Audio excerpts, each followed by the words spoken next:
Hi, welcome to Feed Your Soul. I am Melinda, and you are watching a series on the study of the Torah, the first five books of the Bible. If you're new here, this is where we dive in deep so that followers of Jesus can understand the front of the book better than we do, to help us understand the back of the book better. We want to understand the foundations of our faith. And we've been doing this study since October. I want to say October is when we started, and it is awesome. I love it. I love going through these verses line by line, week by week, to just understand our God better than we already do. This specific video with that on the Ten Commandments, it is an epilogue to last week's portion, which is called Jethro. You can find that in the playlist called Torah Study. And this is just meant to be a companion video to that. There was just too much to get to in that portion. I wanted to slow down for a moment and just go through these 10 commandments. And this really will act as more of a foundation to next week's or this week's coming portion, Mishpatim. Uh, uh, that's rules in Hebrew. So let's get into it. We'll just start by reading this section of Exodus, Exodus 20. And God spoke all these words, saying, I am Yehovah, your Elohim, who brought you out of the land of Egypt, out of the house of slavery. You shall have no other gods before me. You shall not make for yourself a carved image or any likeness of anything that is in heaven above, or that is in the earth beneath, or that is in the water under the earth. You shall not bow down to them or serve them, for I, Yehovah, your God, am a jealous God, visiting iniquity of the fathers on the children to the third and fourth generation of those who hate me, but showing steadfast love to thousands of those who love me and keep my commandments. You shall not take the name of Yehovah, your Elohim, in vain, for Yehovah will not hold him guiltless who takes his name in vain. Remember the Sabbath day to keep it holy. 6 days you shall labor and do all your work, but on the seventh it is a Sabbath to Yehovah your God, and on it you shall not do any work, you or your son or your daughter or your male servant or your female servant or your livestock or the sojourner who is within your gates. For in 6 days Jehovah made heaven and earth, the sea, and all that is in them, and rested on the seventh day. Therefore Jehovah blessed the seventh day, the Sabbath day, and made it holy. Honor your father and your mother, that your days may be long in the land Jehovah your Elohim is giving you. You shall not murder. You shall not commit adultery. You shall not steal. You shall not bear false witness against your neighbor. You shall not covet your neighbor's house. You shall not covet your neighbor's wife, or his male servant, or his female servant, or his ox, or his donkey, or anything that is your neighbor's.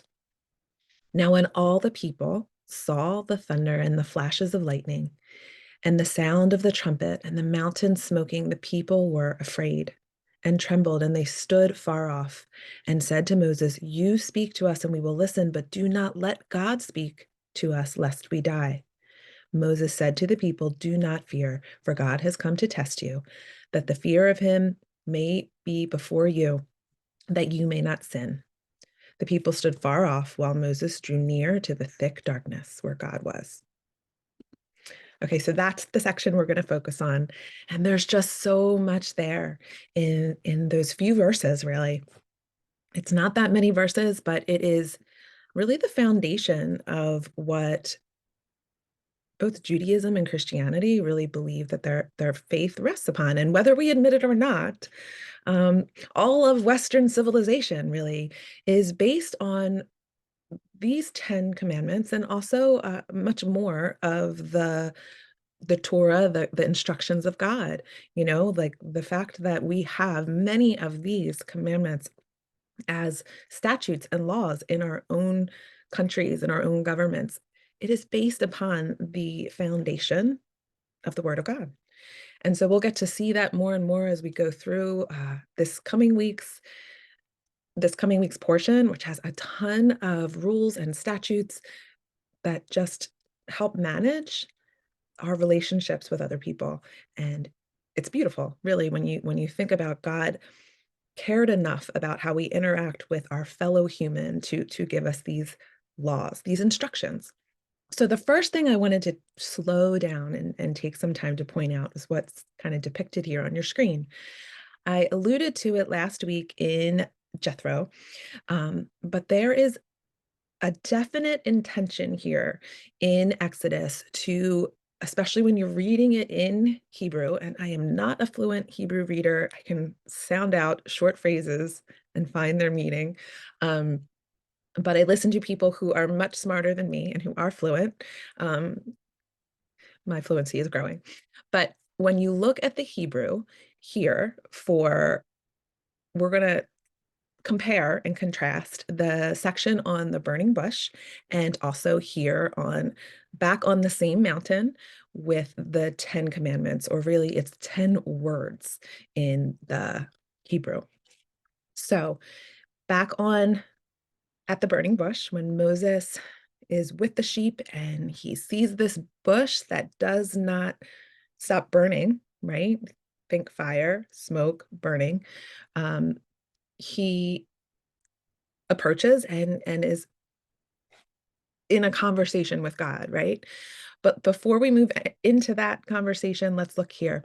The word for bush is sineh, and then the word for the mountain, which is where this bush is Sinai. See how similar the words are. They definitely invoke each other, right? And you can see the similar letters in Hebrew. The ending letters are different, which I mentioned in the other video. Here at the bush, it ends in the letter Hey, and on the mountain, Sinai, it ends in a Yod. And in Hebrew, the letters are also numbers. It's an ancient language. The letters are symbolic. They do double duty. Each letter represents a number. And the Hey is equal to 5 and Yod is equal to 10. So right off the bat, we have the names of the two places, the bush and Mount Sinai, really giving illusions of one another, right? One makes us think of the other. And now here we have this numerical value of the letters where they differ being the difference between 5 and 10. So I want to show you how the beginning of the book of Exodus really alludes to Moses being here on the mountain alone. Um, is kind of a smaller picture of him returning to the mountain later on with the whole nation of Israel. And first, he is getting this kind of prequel of these commandments, which really are between the people and their creator. So here's an overview of all of those verses kind of parallel. And we're going to go through them a little more slowly, but to just kind of get a visual of here we have some statements at the bush, and we have the first 5 commandments given to the whole nation of Israel, right? And there are parallels here. We're going to go through them in the text, and then we will kind of compare them again at the end. So this is Exodus 3. We're not going to read through the whole thing, but to just pull it out and see it in context. First, we have Moses coming up to the bush where that was burning, right? It's in Hebrew, Sineh, and I'm probably pronouncing that wrong, but in Sineh, Sinai, you're going to think of it. These are things that we miss in the English, but would be very obvious in the Hebrew. So these two words already sound alike. We're already thinking ahead. And this is the mountain. This is Horeb, and that is the same mountain, Sinai. And you might not know that if you don't know your biblical geography, right? But Hebraic speakers, the people of the time, they would see these connections. Okay, so here down at the bolded verse 6, here's the first parallel. We have, I am the Elohim of your fathers, the God of Abraham, Isaac, and Jacob, right? That is a direct correlation to that first commandment. I am Yehovah, your Elohim, who brought you out of the land of Egypt. Here, he's still just the God of their fathers. Then He will be their God who rescued them out of Egypt. And there is a difference in counting depending on what tradition you come from. The counting I'm using here of how to number the commandments is the Hebraic tradition. Um, I know Catholics and some other denomination kind of fiddle with the numbering, but this is the Hebraic traditional numbering.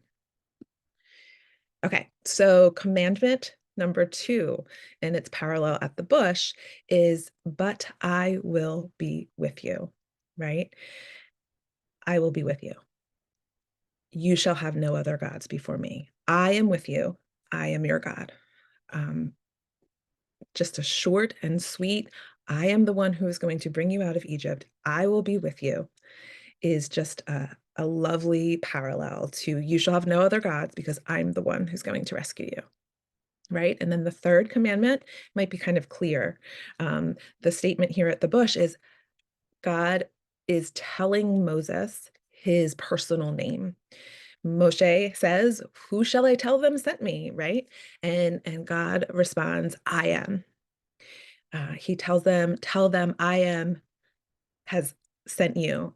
And then he says, "Tell them Yehovah has sent you," right? This is my name forever. Yehovah, the God of your fathers. This play on the word, the phrase who was, who is, and who is to come.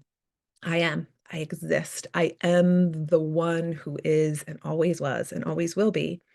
And how much does that connect to not taking this great and immense name in vain? Don't take it lightly. That's really what that word in vain means. It means don't take the Lord's name as something trivial, because he is the opposite, right, of trivial. He is I am.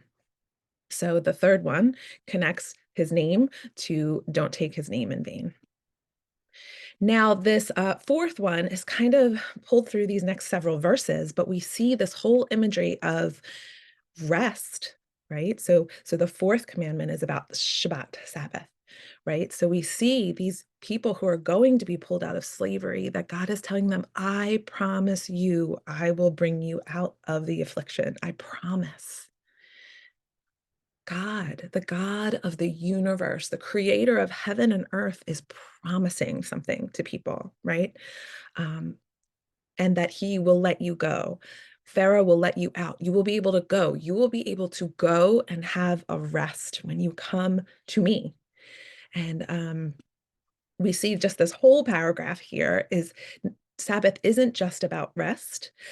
In Exodus 4 here, we see this whole connection, this whole um, conversation between Moses and God about having a sign, having several signs, in fact, that God is not asking the people to blindly listen to Moses, but that Moses will be able to show them signs that God is with him and his power is there, and that they can trust what Moses is saying. So we have rest and we have signs. And just to prove this to you a little bit further, here we are in Exodus 31. Here, this is like the end of the conversation between God and Moses on the mountain, and he comes down with the tablets of stone. He's about to come down to a hot mess because they're involved in idolatry. But we see when the people leave Egypt, one of the very first commandments God gives them is about Sabbath. It is about resting. He's going to give them manna, but the bread from heaven. But the rule that comes with this manna is, first of all, only take what you need for you and your household, and then rest on the seventh day. So one of the very first rules that God reminds them of is that they are to rest. So slaves coming out of Egypt are being reminded to rest at the beginning of this kind of encounter with their God as these brand new, this renewed nation, right? Like they were once his people and they walked closer with him before they kind of fell away in Egypt, and here they are, they're being called out and called back to him. And the first thing God is telling them to remember is to rest and to remember the Sabbath. And here at the end of this whole interaction with the people, he is reminding them again at the end, it's like a sandwich, to rest above all. So there was all these laws that came out through these several chapters in Exodus, but God is saying, above all, you shall keep my Sabbaths throughout your generations, right? That you may know that I, the Lord, sanctify you. But what does he say there? Keep my Sabbath, for it is a sign between me and you. You shall keep the Sabbath because it is holy. So they are to keep the Sabbath. It's a sign. God made this day as a sign between him and his people. And then down in 16, therefore, the people of Israel shall keep the Sabbath, observing the Sabbath throughout their generations as a covenant forever. It is a sign forever between me and the people of Israel. Right? So back here in Exodus 4, we're seeing signs that God is with Moses, and we're seeing the promise of rest. And so clearly, this just points to commandment 4, that you will honor the Sabbath and keep it holy, because rest is loving, and then also because it is a sign of the covenant that God has made with his people that started all the way back with Adam, right? So, and then commandment number 5 has this connection with honor. Honor your creator. So there's also a word play here. When Moses says to God, I am not eloquent, here in Exodus 4, I am not eloquent either in past or since you have spoken to your servant, I am slow of speech. That really is from the root word for heavy, like kavod. So he's saying he's got a heavy mouth. And that's what this saying means, that he likely stuttered or just had some kind of speech issue. But it's the same word used for honor in Commandment 5. This is the root word for greatness, honor, glory. And so heavy kind of comes from that greatness word, right? Then Jehovah said to him, who has made man's mouth? Who makes him mute or deaf or seeing or blind? Is it not I, Jehovah? So he is reminding Moses that he is his maker. Who made your mouth? I made your mouth, right? And then this wordplay here, like his mouth feels heavy, and then also honor your father and mother. And then that whole verse there about honoring your parents and how it will go well with you in the land the Lord your God has given you, right? It is a commandment with a promise. That if you honor your father and mother, it will go well with you. So honor, connected to the heaviness of the mouth, honor your maker. I made your mouth. I'm telling you to go talk, you can talk. Showing honor to those who made you. So here it is, just them sitting together. I find this connection really cool. I think where I kind of picked up this connection was by Aleph Beta. They're a Jewish organization who has amazing insights into the Torah. There are animated videos and all kinds of resources. They are Jewish, so it's from a Jewish perspective, but it can help us really, us believers in Yeshua and Jesus, to just know the foundations of our faith better than we do. But I didn't quite agree with some of their connections, and so mine's a little bit different. Um, and they are all about that over there. The discussion, what do you see? Where do you see the connections? Anyway, so these are connections inspired by Aleph Beta, tweaked by me, and I find it beautiful and amazing, the depth that our scriptures have. They are deep, and you can learn something new every time you read them, but sometimes we miss it when we are reading our own translations in our own languages, whether it's English or whether we're reading Spanish, because the language they were originally written in really do have some poetic beauty and allusions behind them that we can miss in the English. So um, that's why I love learning about the scriptures from all different sources. The 10 words, right? So they're not exactly 10 commandments, because number 1 is, I am the Lord your God who brought you out of Egypt, out of the land of slavery. You shall have no other gods before me. That's the second one. right? But the first one is, I am Yehovah. And so it's this idea that these are the bones, the structure, the foundation in which really all the other commandments are hanging on. And we'll see that later as we look at next week's portion or this coming week's portion, to see how closely and how we can link so many of the other rules and statutes and instructions to these kind of outlined commandments. So here they are, the commandments, the 10, the big 10, right? I want to pause here for a moment to just talk about them individually. We just talked about commandment number one, I am Yehovah, your Elohim, right? They need to know that, right? The nation of Israel needs to know first and foremost, before anything, before you obey a rule or an instruction of mine, know that I am your God. I am not just the God of Abraham, of Isaac, and Jacob. I'm not the God of your forefathers, but I am your God who brought you out of the land of slavery, right? So that's like a building upon the personal relationship that he wants with this new nation. You shall have no other gods before me. This should be probably a little obvious. No other gods before me. So the word gods, it's Elohim. It is used all throughout scripture to talk about great and powerful beings, whether that is human or idols or the Most High God. So when he is saying, you shall have no other gods before me, he's invoking that word Elohim. Like there are other Elohim, there are judges, there are idols, um, there are angels, and there is me, right? And none shall you have before me. And then we talked about this briefly. The third commandment, do not take the name of Yehovah, your God, in vain. That word vain, it can mean don't swear falsely, but there's another commandment that says don't swear falsely against God's name. It really is about a heaviness. Don't take God's name lightly. It is important. He isn't a, his name is not to be thrown around with without reverence. Um, it really is about this like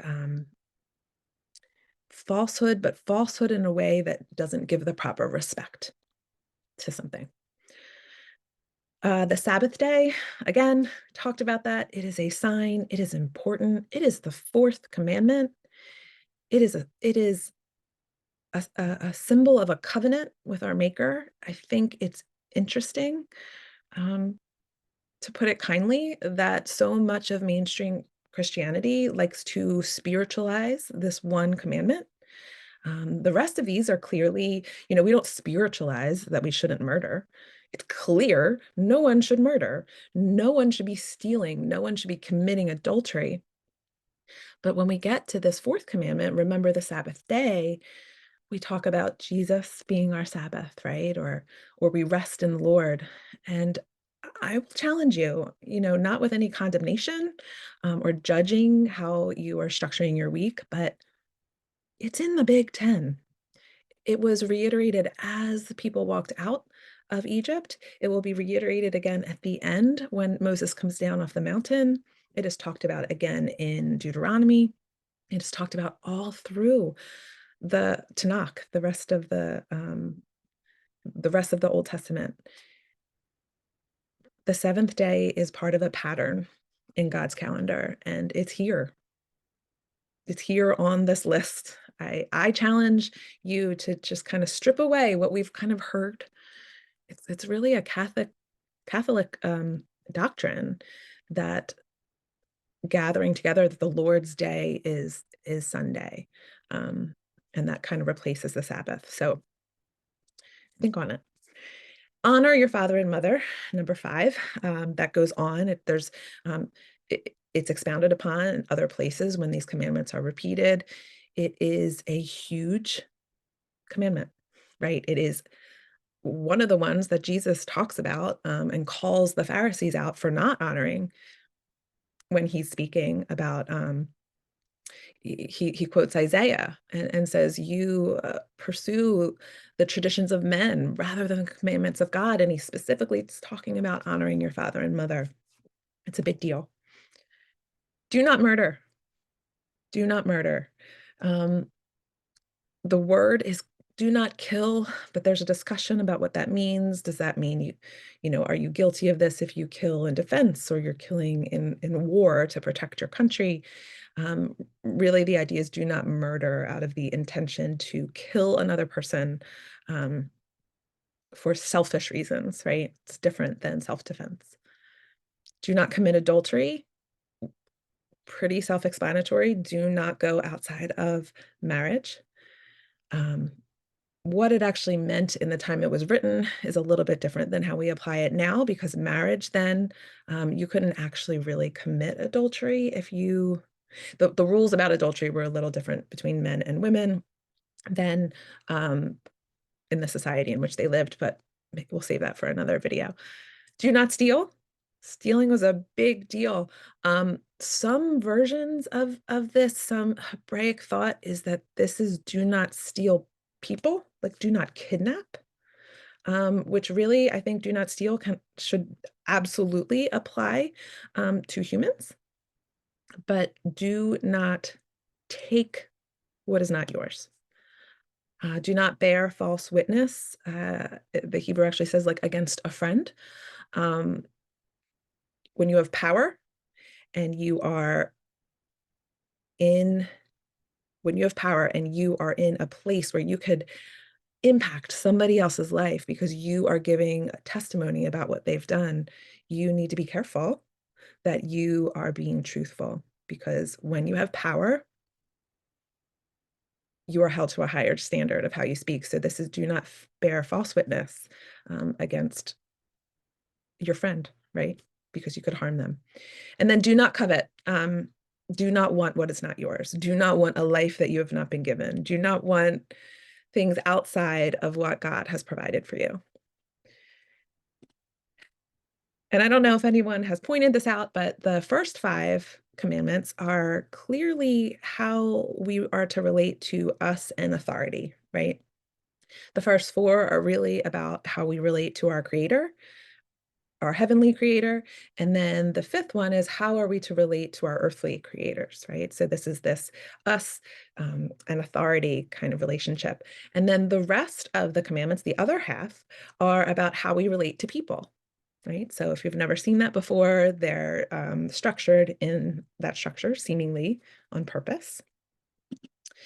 And then if you look closely, you can see the connection between each set of commandments. There is a story, it's a rabbinical story, and I might get some of the details slightly wrong, but that each tablet had both, like they were, had 1 through 5 on one side and 6 through 10 on the other side, and that they were like mirror images of one another. So like 1 and 6, 2 and 7, 3 and 8.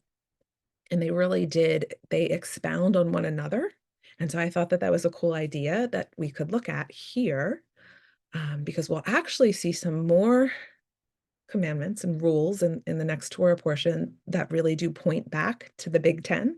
But I thought we'd see how the Big Ten relate to each other first. So looking here just at the first one relating to number 6, I am Yehovah, I am creator.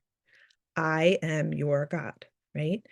When we murder or we take the life of another human being, what is a bigger example of playing God, right? So not murdering is just another way to say, I don't get to choose who lives and dies. That is not my choice. I am not God. So it can is another way to honor that first commandment, or that first the first of the 10 words. You shall have no other gods before me. Directly relates to number 7, do not commit adultery. And we see this, actually, this motif, this metaphor play out throughout scripture, where God shows Israel, shows his people that the covenant with him is likened to one of marriage, and that when we have idols in our life, have other gods before him, it is likened to adultery. And the prophets tell us this. We see this over and over again. So number 3, do not take Yehovah, the name of Yehovah, in vain, and do not steal.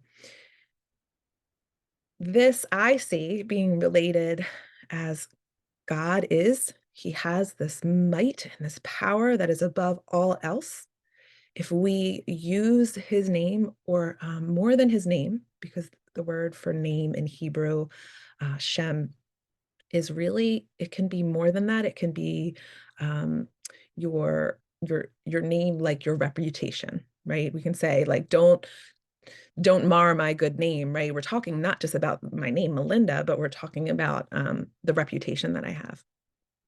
So God's reputation, do not harm his reputation by your behavior, by the way you speak of him, by the way you act of him. If you do that, you're stealing the glory and honor that belong to him. So it can help us deepen our understanding of what it means to not take Yehovah's name in vain. We are not to steal from our Creator. And I think it helps deepen the idea of what it means to steal, right? When we steal something from someone, we are taking what is intrinsically theirs, what belongs to them, right? And what belongs to God is his reputation. So, okay. Number 4, remember the Sabbath day and keep it holy. And do not bear false witness. We talked for in depth already about how Sabbath is a sign. So it is a witness, right? And I'm saying this part with love and not with judgment. But if remembering the Sabbath and keeping it holy points to not bearing false witness, what happens when we change the day that we like to keep Sabbath? And we just act like it's a 1 in 7 kind of day, or we keep it kind of internally and we rest in Jesus from our striving. Those things are good. Just resting in general, in any day is part of it, right? It's not quite all of it, it's part of it.